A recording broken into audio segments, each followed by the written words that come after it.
जीवन में किस प्रकार की घटनाएं आपकी तरफ आकर्षित होती है? किस प्रकार से आपका स्वभाव निर्मित होता है? शांत होते हुए भी आप आक्रोशित या क्रोधित होते हैं। मन में अशांति पैदा होती है। आप बहुत धैर्यवान हैं, फिर भी धैर्य को खो देते हैं। किसी से विवाद करना नहीं चाहते, परंतु विवाद की परिस्थितियां निर्मित होती हैं। ये सारी चीजें निर्भर करती है किस प्रकार की दशा से आप गुजर रहे हैं। जरूरी नहीं कि आपके स्वभाव में धैर्य बहुत हो और आप अपना धैर्य को खोए नहीं। निर्भर करता है कि किस दशा से आप गुजर रहे हैं। नमस्कार मित्रों, इस वीडियो में हम आज बात कर रहे हैं मंगल की महादशा पर। लगभग दूसरे अन्य ग्रहों की महादशाओं पर हम चर्चा कर चुके हैं। आज हम बात करेंगे मंगल की महादशा पर। मंगल एक ऊर्जा वाला ग्रह है। मंगल का संबंध क्रोध से, हिंसा से, आक्रोश से, किसी भी प्रकार के ऊर्जा से भरे हुए कार्य से है।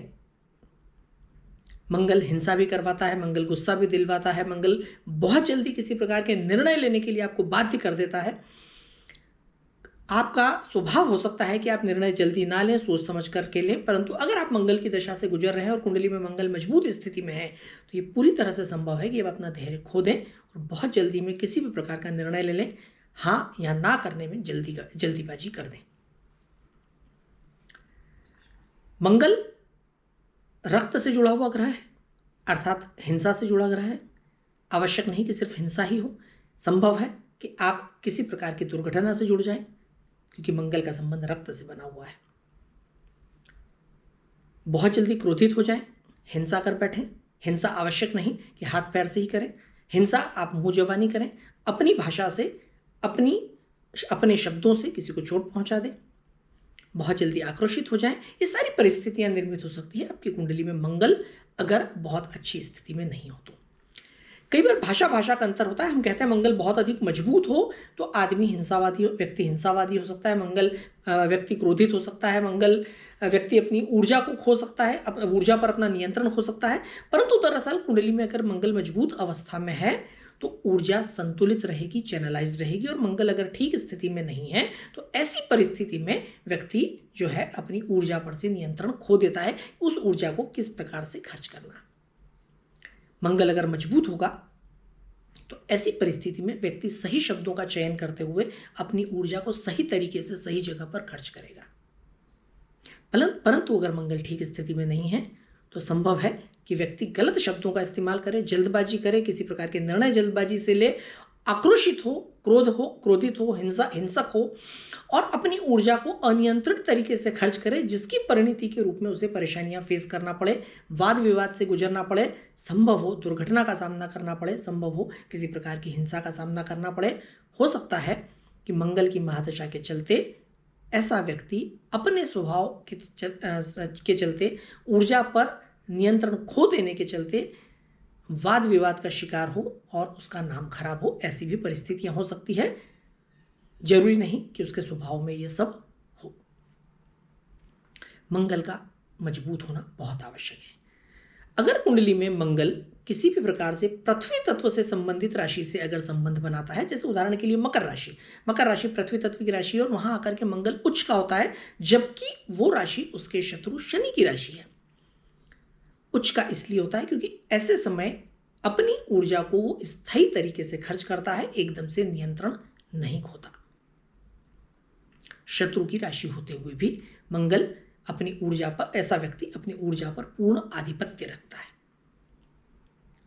मंगल का कुंडली में मजबूत होना बहुत आवश्यक है। जल तत्व की राशि कर्क में आकर के मंगल नीच का होता है, क्योंकि कर्क राशि फ्लो की राशि है, फ्लोइंग राशि है, जल की तरह राशि है, एक सुंदर राशि है, सुख स्थान से जुड़ी हुई राशि, सुख भाव से जुड़ी हुई राशि है। और ऐसे समय में आवश्यक है कि मंगल की दशा वाला व्यक्ति, अगर उसका मंगल कर्क राशि में है तो वो अपनी ऊर्जा को सही तरीके से खर्च ना कर पाए और अंदर के अंदर ही अपनी ऊर्जा को दबा करके रखे। वो कुछ बोलना चाहता है परंतु बोल ना पाए, उस बात को अंदर दबा ले। कुछ करना चाहता है, इनिशिएट करना चाहता है किसी कार्य को, पर नाना कारणों की वजह से वो उन कार्यों की शुरुआत ना कर पाए, सही तरीके से अपनी भावनाओं की अभिव्यक्ति ना कर पाए। ऐसी परिस्थितियां कई बार निर्मित हो सकती है अगर मंगल नीच की अवस्था में है तो। परंतु इसका दूसरा पहलू यह है कि अगर हम यहाँ पर मंगल को एकदम कमजोर नहीं समझ सकते, क्योंकि दूसरा पहलू यह है कि ऐसा व्यक्ति भी बहुत धैर्यवान होता है और सही तरीके से अपनी ऊर्जा को खर्च करता है। मंगल खराब यहाँ भी नहीं हुआ, स्वरूप उसकी ऊर्जा को खर्च करने का बदल गया। मंगल पहले नंबर की राशि मेष में और 8 नंबर की मेष में और वृश्चिक में, यानी वृश्चिक 8वीं राशि है, उसमें स्वग्रही होता है। परंतु मेष राशि मंगल की मूल त्रिकोण राशि है। चूंकि मेष राशि अग्नि तत्व प्रधान है और मंगल स्वयं भी अग्नि का ग्रह है, अग्नि तत्व प्रधान ग्रह है, तो ऐसी परिस्थिति में अगर मंगल मेष राशि में है तो उसके फल बहुत ही अच्छे होते हैं, बढ़िया फल होते हैं। मंगल तीसरे भाव का कारक ग्रह है। तीसरा भाव है करेज का, कॉन्फिडेंस का, संगठन का, अपने से छोटों का, किसी भी कार्य की शुरुआत का। और अगर मंगल मजबूत अवस्था में है तो ऐसे लोग किसी भी कार्य की शुरुआत बहुत तुरंत फुरत तरीके से करते हैं, बहुत जल्दी निर्णय लेते हैं, उनमें बहुत आत्मविश्वास होता है, ऊर्जा से ओतप्रोत होते हैं, बड़ा संगठन होता है, मित्रों को साथ लेकर के चलते हैं और हमेशा उनकी संगठन बनाने की शक्ति जो है वो बहुत मजबूत होती है। तो ऐसी परिस्थिति में अगर किसी व्यक्ति का मंगल मजबूत अवस्था में है और वो मंगल की महादशा से गुजर रहा है तो उसे ये सारे फायदे मिलते हैं। पहले, तीसरे, छठे और 11वें स्थान का अगर मंगल हो, कुंडली के पहले स्थान, तीसरे स्थान, छठे स्थान, पहला स्थान यानी लग्न का स्थान हुआ, वहां आकर के मंगल बहुत मजबूत होता है और मजबूत राजयोग बनाता है। तीसरा स्थान मंगल के चूंकि कारकत्व का है तो तीसरे स्थान में अगर मंगल बैठा है तो छठा स्थान रोग और शत्रुओं का स्थान है और अगर ऐसी परिस्थिति में मंगल वहां है तो वो शत्रुहंता योग निर्मित करता है, अर्थात ऐसे लोगों के शत्रु बहुत जल्दी बिना किसी बहुत अधिक प्रयासों के समाप्त हो जाते हैं, डिफीटेड हो जाते हैं। हालांकि ऐसे लोगों के जीवन में शत्रु और बाधाएं खड़ी भी होती है, क्योंकि जब मंगल वहां पर होगा तो डेफिनेटली वो बाधाओं को आकर्षित करेगा और उन बाधाओं और शत्रुओं को समाप्त करेगा। ऐसी परिस्थितियां भी निर्मित होती है। तो पहले, तीसरे, छठे और 11वां स्थान, तो 11वां स्थान चूंकि मित्रों का स्थान है, लाभ का स्थान है। लाभ का इसलिए क्योंकि मंगल भूमि भवन का कारक ग्रह भी है, भूमि पुत्र कहा गया है मंगल को, और अगर मंगल 11वें स्थान से संबंध बना रहा है तो ऐसे लोगों का संगठन भी मजबूत होता है और भूमि भवन से ऐसे लोगों को आमदनी भी बहुत अच्छी होती है।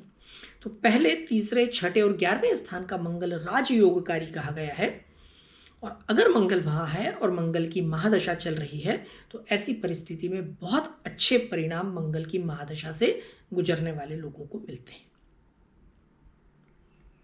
परंतु वहीं ठीक अगर मंगल अष्टम भाव में है, छठे भाव में होकर के बहुत दूषित अवस्था में है, अर्थात शनि से प्रताड़ित है, राहु से प्रताड़ित है, तो ऐसी परिस्थिति में जरूर मंगल तकलीफ देता है, परेशानियां निर्मित करता है और कई बार ऐसी स्थिति में मंगल एक्सीडेंट प्रोन परिस्थितियां पर निर्मित करता है, अर्थात ऐसे लोगों को चोट और दुर्घटना का सामना करते रहना पड़ता है।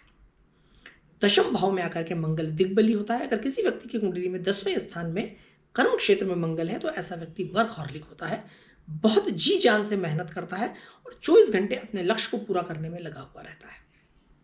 चतुर्थ भाव में भी मंगल के परिणाम बहुत अच्छे माने गए हैं। चौथे स्थान में मंगल भी चूंकि भूमिपति है, मंगल भूमिपुत्र है और भूमि का स्वामी है, कारक ग्रह है, और चौथे स्थान में अगर मंगल है तो ऐसा व्यक्ति की जो प्रॉपर्टीज है वो बहुत अच्छी होती हैं।